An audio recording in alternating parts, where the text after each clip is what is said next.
Hello friends, this is Ujjwal, your host for the evening. Today we are starting with a new podcast related to study abroad. Like we all know today, every second individual wants to go abroad for their higher education, and everyone has their own reason. Maybe a career growth and a good growth opportunity. Today we are very fortunate to have Miss Seema Rana. She is an alumni of Dublin Business School. She has done her masters from there. Let's try to know what was her experience, her highs and lows from herself. Hello, Miss Seema. Welcome to the podcast. Thank you. So, how are you feeling? I'm feeling nice. Okay. So, when did you went to Dublin? Actually, I went to Dublin in 2018 and I went there for my MBA. I did my MBA in project management and marketing from Dublin Business School. And I stayed there for around 4 to 5 years. I came back last year in 2023. 23. So, Seema, can you tell us about your initial decision to study in Ireland? Like, what were the key factors that influenced your choice? Actually, from my college time only, I wanted to go abroad for my studies because it was my dream. Okay. But later on, when I researched different countries, I researched New Zealand, Australia. Then I decided on Ireland because one of my best friends, she went there for her higher studies. Like she did MBA from Dublin Business School as well. Perfect. So she said her experience is really great. Plus the city, if we'll talk about Dublin and Ireland as a country, it's a very good country. There's no racism such as, and the weather is very nice. People are very welcoming. So I thought I should give it a thought. So after 1 or 2 years when she went, I decided to study the market of Dublin, like which university I can apply to. And later on, I stick to Dublin Business School because that was coming into my budget because I was self-funded. I was not taking any help from the parents. Perfect. So that's why I decided to go for Dublin Business School. Okay, so I have heard about Indians overtaking Dublin Business School. So Yes. Can you please explain a bit about it? Yeah, that's very prominent. When I went to Dublin Business School and when I first met my whole class, it was like I'll meet foreigners there and they will be Irish boys and like that. But it was like 90% of Indian students, and I was like, 90%? yeah, 90% Indian students and 10% like from Nigeria or from Jamaica, like that. Like And I was 90% is a huge number. Yeah, like we were 45 students in the class of MBA, and like I literally counted 35 students over there, Indians. And I was like, am I back to my Indian school or is it Irish school? And I was like, okay. Okay, so it was like homecoming wala feeling. But it was easy to make friends us time pe because you are moving to a new country. You don't know anybody, like you don't have any relative or something like that. So mingling with the same people from your own country, it gives you a spirit like, okay, I'm with good people. I'm at home. I'm at home. You can mingle with them. You can go out with them. You can eat Indian food with them. It's like easy. With Irish, it's like sometimes you are very अपने आप को रोक लेते हो कि यार Irish है, maybe he'll see कि Indian के साथ I'll be friends with. तो वो थोड़ा था मेरे माइंड में, but देखा कि Indians हैं, तो I was like okay, but I was expecting more Irish students, but it was a surprise for me too. So how did you go about selecting the right universities? Like, were there any specific criteria that you focused on, like while your research? Yeah, first of all, my criteria was not to give too much time on English speaking one. I didn't want to give any IELTS exam or something like that because I didn't have much time to apply for the university because I decided in January and applied in February. So I decided the university within the budget and within the requirements. So for this university, I just have to give my PTE exam, which is an online test. Plus, it was fitting my budget because, as I mentioned before, I was self-funded. Yes. So that's why I chose something which fits my budget. Plus, they were offering the course I wanted to go for. So it matched all the criteria I was looking for. And plus, my friend was also from DBS 2016 batch. So she was like, this is the best university. So I got a personal review from her. So I was like, it's good to go. Then I can choose Dublin Business School. Okay. So you have mentioned about the budget thing here. So can you just give us a gist about the budget or the The basic budget By in basic Dublin by budget, yeah, university. yeah. So when we talk about universities in Dublin, we have three major universities, which is UCD, Dublin Business School, Trinity College Dublin. We have then TUD, that is Technological University Dublin. Dublin Business School comes under a different categories of schools. Okay. It's a business school, not a university. So Trinity and UCD comes into a higher end, like high-end university, which has fees around 25 to 30 lakhs per year. Okay. And when we talk about Dublin Business School, the budget was around 8,000 to 10,000 euros. That comes under 10 lakh for an year, for an MBA. So I was like, why should I go for 25 lakh for a university for 1 year of MBA when I can do the same from the same city in a smaller budget? Like anyways, it depends on your experience you are holding plus your skills. Sometimes it doesn't matter if you have experience, like which university you go for. So that's why a Dublin Business School was my choice. Perfect. What were some of the biggest challenges you faced during the application process and how did you overcome them? Yes. So the application process was very lengthy. Plus it was very time consuming as well.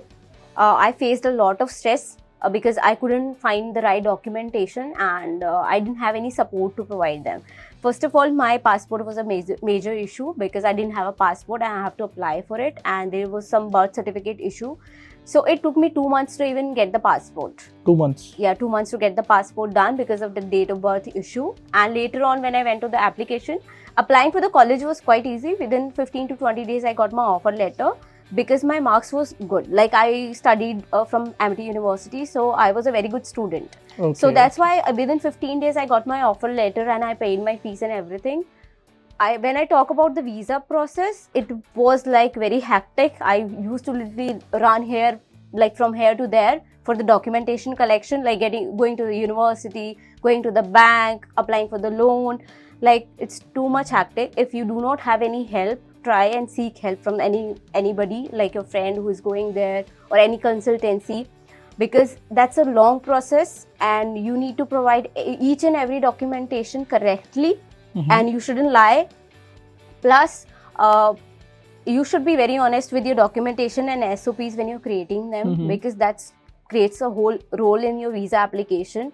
Because if like they see a tiny of incorrection in their in your documentation, they will reject your visa. It will be invalid. I was the first person in my whole family to go abroad, and I was like a bit scared. What if my visa get rejected? But I was hoping for the best, and I did my all, like 2 months of efforts. When I finally got my visa, I was like satisfied. But I can remember those days. I literally used to run for like literally each and every documentation. So, were there any experience that made you feel like coming back home? Any major setback you faced during your time in Ireland? I used to feel homesick when there was like some kind of festivals, like especially on Diwali Holi. Because there are not too many Indians in Dublin, like at that time in 2018. Now they have like very good population of Indians. But whenever they used to be Diwali, Holi, I used to feel very homesick, like because in India we celebrate with relatives, with friends.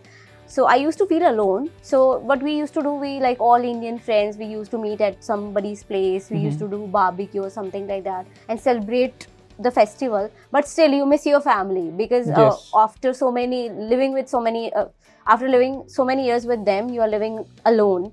And you are just filling that space with your friends. Obviously that is the major emotional phase I faced, like missing family and coming back home. Because after going abroad, you can travel 1 time or 2 times in an year, and that's not sufficient. Like you miss your family. And when I talk about the major setback, I graduated in 2019 in November, December. I was doing part-time with my studies as well. So after I came back from India in 2020 January, and then COVID hit, and I was like locked inside the house, and everybody every government announced quarantine, like you have to stay in your house, don't go out. And I just went back and went for the job, like part-time job for 1 week, and later on I got to know that I cannot continue my job there and I have to stay home. But thank God to the Irish government, they paid a very good amount for the students who are living there and did part-time and paid the taxes. But that living in the house, not going out, was a major setback I felt, because you're not going out, you're not meeting people, you are all alone in the house, you are not meeting your family, you can't go back to India. So it was like I was locked inside a country and I can't move out. That is like very traumatic experience. Plus you do not have a job, so you don't have that financial security as well. So surviving that time for a year was very tough. Like literally I couldn't have survived if government wouldn't provided any kind of support there. So what were your experience with your peers there? Did you find it easy to connect with them, or were there some challenges? It's easy to connect because in Ireland market, if you'll see, 90% of the students are outsiders, like Europeans, Indians. Like the Irish population is very less. So everybody there is alone working or studying. So it's really easy to mingle with them. Like you find Europeans, they are not good with English, but still they try to communicate. They are very warm and very welcoming. I worked in Subway there, so I found like very great friends. Okay. Like I didn't make friends in Indian nationality, but in different nationality as well. Yes. So I'm very well aware of the culture they are having, like what they celebrate, what they do not celebrate, what kind of food they eat. I had a Christmas dinner as well there, which was very great. I didn't know they eat like a lot like us, but it was bland. But yeah, I worked there. It worked fine for me. Okay. So, जैसे हम Indians, we are very foodie. So, did you find any market where you can find easily like Indian foods easily? There are many Asian shops there where you can find good quality Indian raw material to make. Like you can get green chilies, coriander. You can get all the dals we eat. You get like ready to eat rajma rice. You get sarson ka saag. Like you can eat anything there. You'll find it.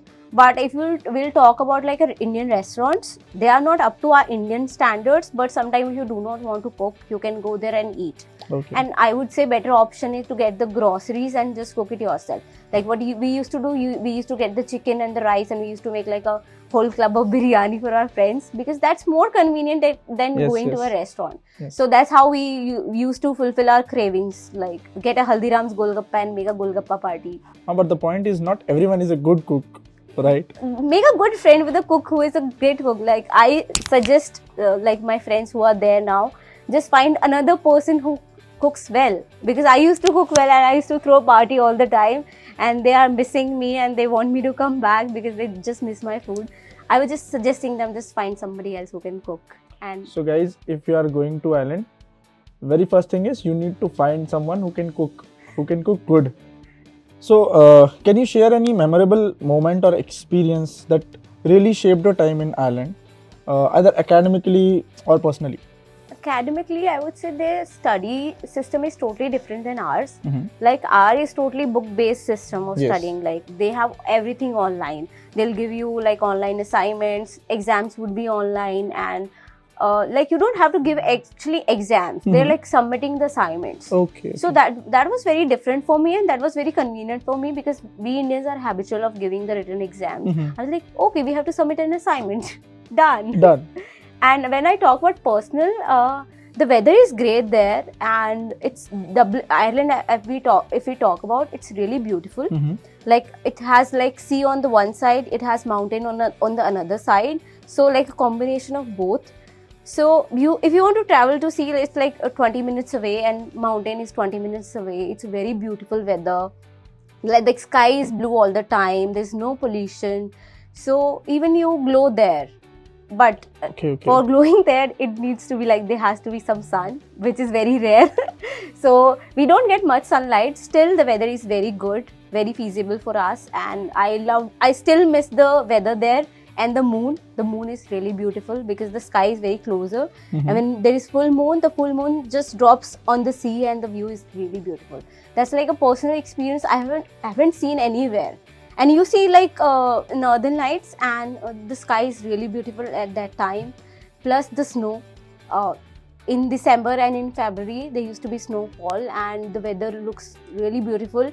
If you see the pictures, they are like truly breathtaking. And if you get the chance to go there sometime to Dublin, I think you should go because it's beautiful, like really beautiful. Thank you, Seema, for your time, for your valuable information that you have shared with us. Thank you, Ujjwal, for having me here.